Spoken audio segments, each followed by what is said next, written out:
Shalom. First and foremost, I want to start by giving all praises, glory, and honor to Yahweh, Bahasham, Yahweh Shai, Bahasham, Rikah HaKodash. Double honors to the elders and apostles of Great Millstone who rule well and teach well, and peace and blessings to the hopeful elect, pushing this word with all truth, righteousness, and sincerity. Shalom, shalom. It's your brother Quan Wath with the Great Millstone Charlotte Camp, coming with another quick lesson to the spirit and power of Yahweh, Bahasham, Yahweh Shai. And this evening, I just want to touch on the topic of separation anxiety, right? It's a spirit that, Jake refuses to let go of the things of the world, right? Because that's where they were given comforts, right? You get that definition.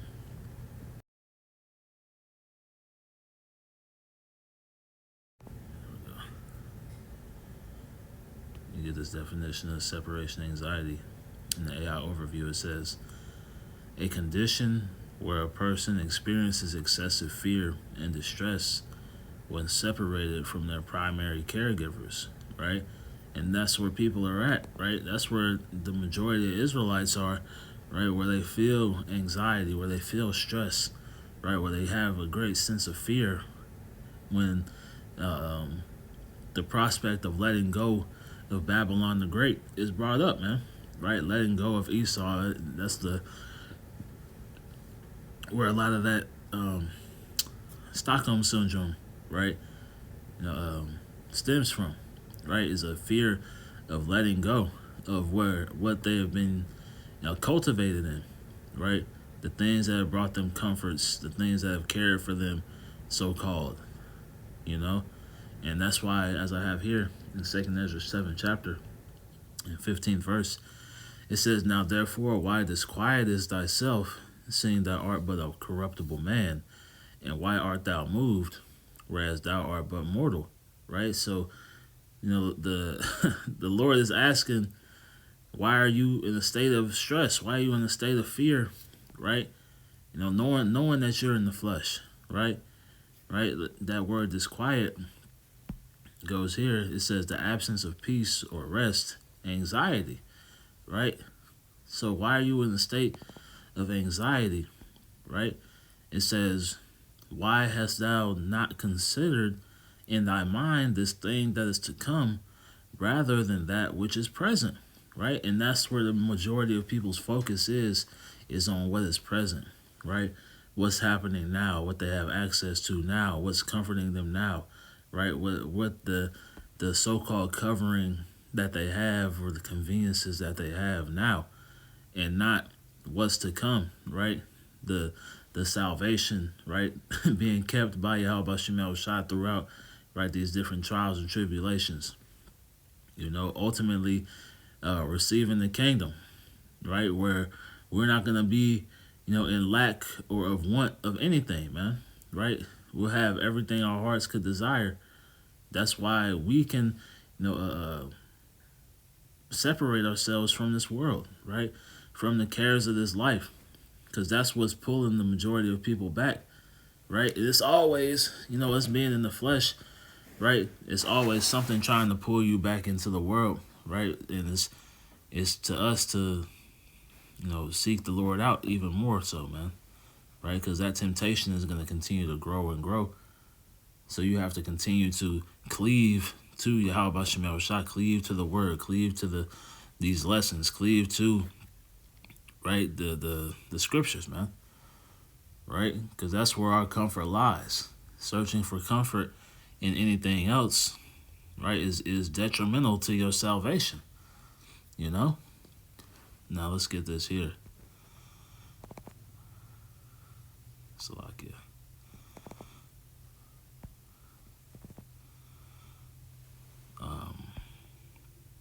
It's the book of John. Actually, we'll go to 1 John.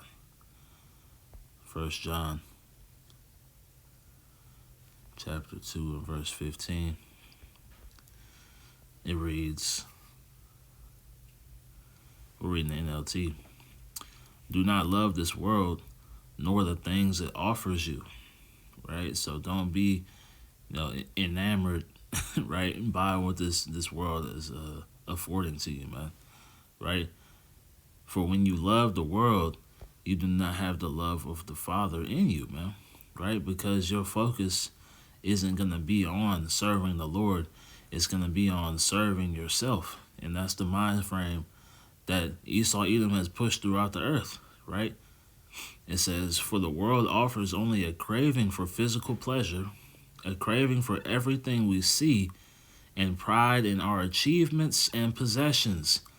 These are not from the Father, but are from this world." You know? So that's what people are afraid to lose, right? The physical pleasures, right? The things that you see, the your achievements, your possessions. That's what people are anxious to let go of, to separate from, right? That's what they fear, letting go of. That's why people have these breakdowns when social medias have their little blackouts, right? Or that's why you see people in a state of distress when they're in a poor financial state. You know, this is always the mindset of the world. It says, verse 17, "And this world is fading away, along with everything that people crave. But anyone who does what pleases the Most High will live forever," right? So that's our focus, is pleasing Yahweh B'Shem Yahweh Shai, right?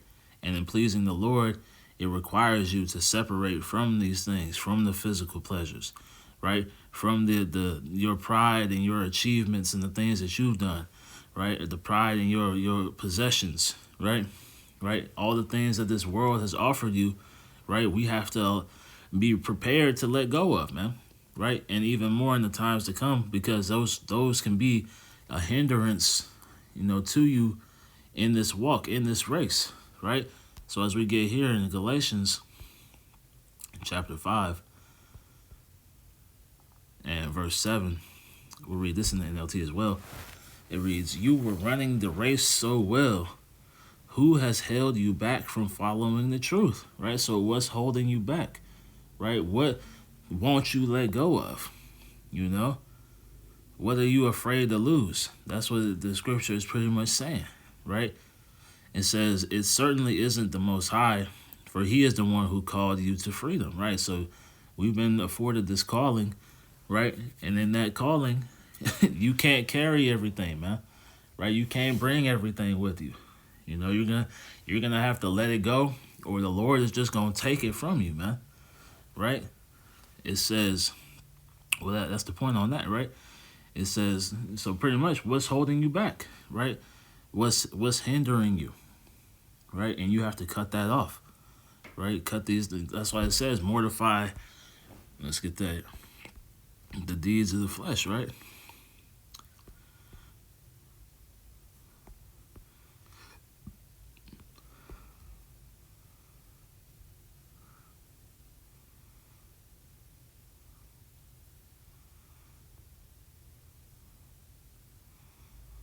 Romans 8 and 13.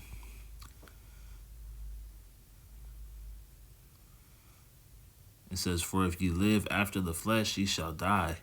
But if ye through the Spirit do mortify the deeds of the body, ye shall live." Right? So mortifying, meaning to cut off, to put to death, right? Like it says, put to death your sinful nature, right? And that sinful nature is attached to the cares of this world, man. Because these things are all designed to pull you away, right? To draw your attention and your focus away from Yahweh B'Shem Yahweh Shai, right? And ultimately to yourself, because it's a form of self-worship, right? And people are afraid to do these things, man. They're afraid to let go because they've been these things have been ingrained in them, man, right? From their youth, right? It says here, and we're all fighting this as well, man. This is what's the scriptures say, right? This isn't uncommon to man, right? This is something that we all face, right, in differing levels, man, right? The fight to separate, right? The fight to against that anxiety, right, or that fear of separation from the comforts, You know, it says, that's like, this is 2 Timothy 1 and verse 7. It reads, "For the Most High had not given us the spirit of fear, but of power and of love and a sound mind." Right? So that's stability, man. You know, Isaiah 33 and 6, right? We're not afraid, right? The more you get into the scriptures, the more you get into the spirit, the more you are involved in the body, right? The easier it is to let this world go, right? Who was it? Peter said, "I count it all done," or Apostle Paul rather. So like, yeah.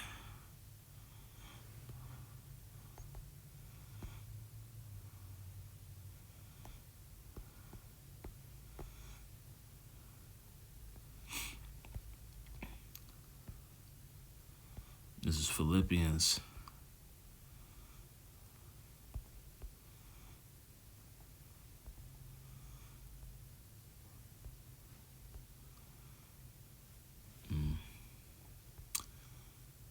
Starting in verse 7, Philippians 3 and 7.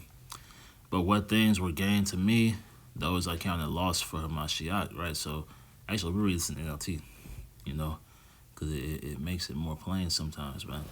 You know, it says, Philippians 3 and 7 in the NLT, "I once thought these things were valuable, but now I consider them worthless because of what Hamashiach has done."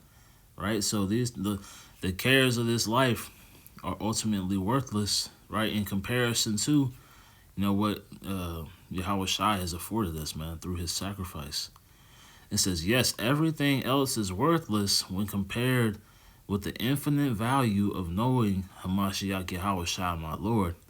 For his sake, I have discarded everything else, counting it all as garbage, so that I could gain Hamashiach," right? And that's the mind frame, that we're in, right? Ready to give it all up for Yahweh Shai, man, right? Including our lives, right? If it comes down to it, right? It says, verse 9, "And become one with him. I no longer count on my own righteousness through obeying the law. Rather, I become righteous through faith in Hamashiach," right? But the point being, right, we've discarded, the things of this life. Now, brothers still have things, right, and have access to things, but it's the mindset of being prepared to let it all go, right, at the drop of a hat if required, right? Not being afraid of what's to come, right? Afraid of the future if we let go of certain things. Afraid of the result of cutting yourself off from society, right? Because we know Esau is going to do that regardless, right? It's coming one way or another. You refuse this mark of the beast, right? You're going to be cut off from society, So it's going to be taken, right? But we have to be prepared in the spirit to endure these things, man. That's what this grace period has been afforded to us, right? To do, right? That's why scriptures say, let's go back to this. It's Galatians 5 and 13. It says, "For brethren, ye have been called unto liberty, only use not liberty for an occasion to the flesh, but by love serve one another," right? So we have this grace period not to use to an occasion to the flesh, man, right? But to grow in the spirit, right? In service to the body,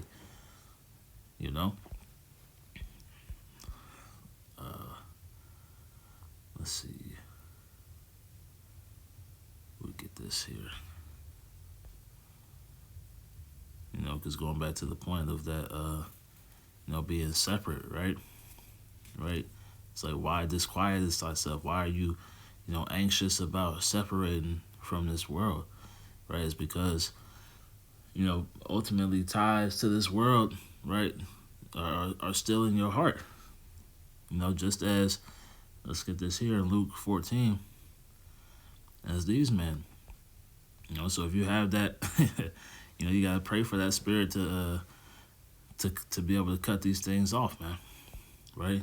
To be ready to sacrifice what's required. It says Luke 14:7. It's like it reads. Let me see. Yeah, we'll start in 17 actually. Luke 14:17. It reads, Then said he unto him, or in 16. Then said he unto him, A certain man made a great supper, and bade many, and sent his servant at supper time to say to them that were bidden, Come, for all things are now ready. And they all, with one consent, began to make excuse. And that's Jake, right? Always looking for an excuse, right? Those the scriptures say, an evil man making the excuse according to his will, roughly paraphrasing, man, right? It says, The first said unto him, I have bought a piece of ground, and I must needs go and see it. I pray thee, have me excused, right? So going back to that definition for separation anxiety, right? It's the fear or the stress that comes from being separated from your caregiver, but it's that care goes into the comforts, right? The fear of letting go of these comforts, right? These conveniences, right? It says here, continuing on, and another said, I have bought 5 yoke of oxen, and I go to prove them. I pray thee, have me excused. Right? So he had, resources, right? Something that he didn't want to lose. And another said, I have married a wife, and therefore I cannot come. So that servant came and showed his Lord these things. So that servant came and showed his Lord these things. Then the master of the house, being angry, said that his servant go out quickly into the streets and lanes of the city, and bring in hither the poor, and the maimed, and the halt, and the blind. Right? Because it's not gonna be easy, or it's gonna be tougher for somebody with great riches, right, or heavy ties in the world to come serve the Lord, man. Right? It says, and the servant said, The Lord, it is done as thou hast commanded, and yet there is room. And the Lord said unto his servant, Go out into the highways and the hedges, and compel them to come in, that my house may be filled. For I say unto you, that none of those men which were bidden shall taste of my supper. Right? So we're in the mind frame of letting go. Right? These men refused to let go, and now they've been forbid from the taking place in the supper, man. Right? Taking part in, right, Yahweh Shai's ultimate reward. Because what did Peter say?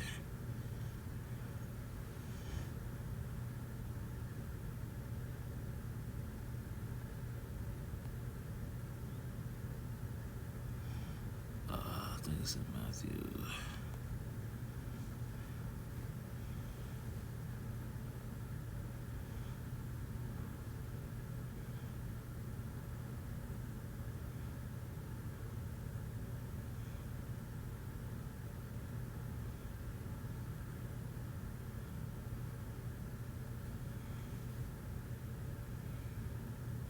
Or we can get this too. This is Matthew 16:24. It says, Then said Yahweh Shai unto his disciples, If any man will come after me, let him deny himself and take up his cross and follow me. Right? So denying yourself, right, is a requirement. Right? Taking the focus off of you and putting it on Yahweh Shai. Taking it off of what you want or what you desire or what you think is good, and putting it on what the Lord thinks is good, man. Right?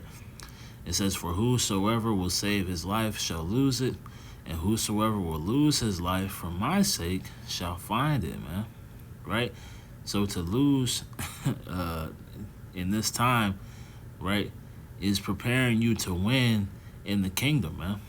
And even, before we get there, to lose on this side is preparing you to win during Jacob's trouble, right? During the hour of temptation, right?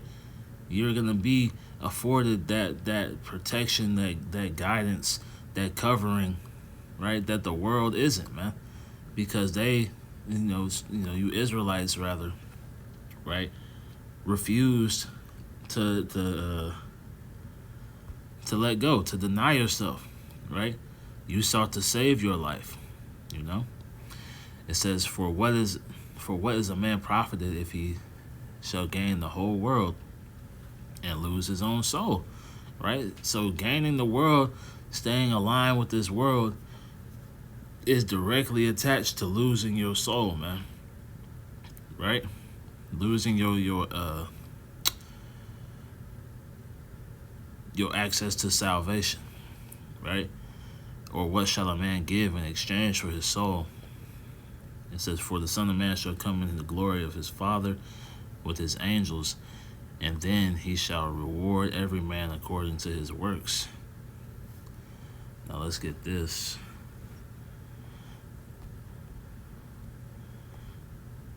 Because we read, right, it's a requirement to deny yourself, right?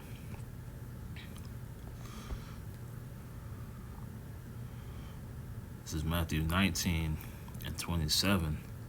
Then answered Peter and said unto him, Behold, we have forsaken all. Right? So the disciples had cut things off, man. They had good jobs, they had families, right? But they were cutting things off in order to, be more available to the ministry, right? To follow after Yahweh Shai in that time, man. So how much more us? You know? It says, "We have forsaken all and followed thee. What shall we have therefore?" And Yahushua said unto them, Verily I say unto you, that ye which have followed me in the regeneration, when the Son of Man shall sit in the throne of his glory, right? So we're coming into that point, right? That time of regeneration, that reincarnation of these men, right? They are also working, right? The work of Yahweh Bashem Yahweh Shai in the earth today, man, right? Ye also shall sit upon 12 thrones, judging the 12 tribes of Israel. And every one that hath forsaken houses, or brethren, or sisters, or father, or mother, or wife, or children, or lands, right? So going back to those things that were comforting to you, right? That care that you cared for, right? That you have that anxiety about separating from, right? For my name's sake, shall receive 100-fold and shall inherit everlasting life, right? But many that are first shall be last, and the last shall be first. So that's what's coming, man, right? The first being last, the last being first. Those who refuse the world, are gonna receive that, those thrones in the kingdom, man. Right? Now we'll get this and close out. Because the point being, man, right, we have to be prepared to lose it all before we win, right? And like like it said in Esdras, why disquietest thyself? Why are you anxious about this? Right? You know what's to come, right? We know what's to come. The Lord told us everything that's going to happen, right? So why are we in a state of anxiety? Why are we concerned with separating from this world, right? Why is it so hard, right? And ultimately it's because we make it harder than it needs to be, because we're not looking for the comfort where it needs to be, right? We still find comforts in the cares of this world when our main source of comfort is supposed to be Yahweh Shai, right? What was I getting, John? the book of John, chapter 14, and verse 1. It reads, in the NLT, don't let your hearts be troubled, right? Go into your mind. The Hebrew word lab, going into your mind. Trust in Yahweh Bashim Yahweh Shai, and trust also in me, right? So that's that stability. That's the Isaiah 33 and 6, right? That the Lord is, your mind, your heart will not be troubled when you trust in Yahweh Bashim Yahweh Shai, and only when you trust in Yahweh Bashim Yahweh Shai, right? That's the cure for that anxiety, right? That's that cure for that distress, right? That's that cure for that, that fear of, separating, is trusting in Yahweh Bashim Yahweh Shai, which the world doesn't have. And that's why we see, right, them crashing out the way they are, because they're seeing the things that they trusted their care or trusted to be their caregiver is failing them. Isaiah 30, right? That shame and confusion, right? You go into Isaiah 19, right? It talks about the actually, let me get that, because that's the mind frame that people are in right now. And you Israelites have an escape, but you're refusing it, man. Where we at?